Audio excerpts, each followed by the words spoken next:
As Lady Jessica, Paul Atreides' mum in Dune, says, to help another is to first ensure they can stand on their own. We do not shield them from the wind, we teach them how to lean into it.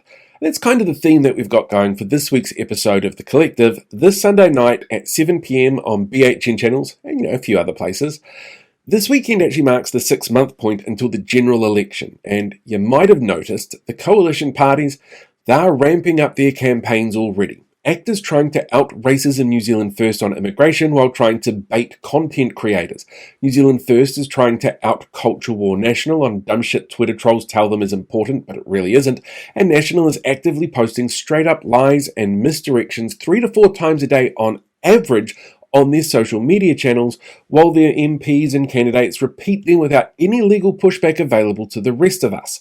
So this week, the Collective are working together to come up with tools and resources to help make sure that you're prepared for the next 6 months.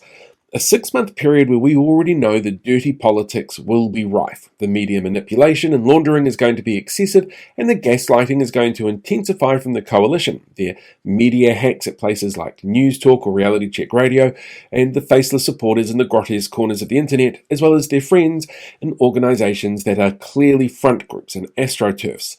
So, to help us prepare, we want to hear from you. What the most frustrating approaches are that you've seen from MPs or parties going into the election that you want to know how to counter.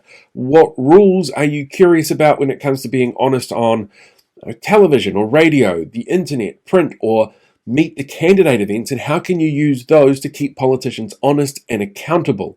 What messages are you concerned that people are listening to knowing that they're false or misleading, and want to know the best way to have those tough conversations with those around you about making sure that they're not only ready to vote, but they know what they're voting for? So let us know in the comments, and we'll try and make sure that we cover it on Sunday.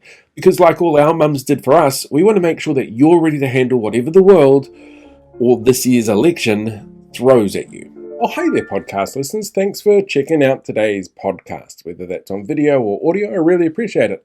And I did finally get around to doing a podcast end tag, which I've been meaning to do for a while instead of just taking you onto the Facebook version. So while you're here, why not hit that subscribe button so that you can get updates coming in directly every time there's a new episode uploaded. Just seems like a really simple way to keep up to date with all of the crazy that's going on. So, yeah.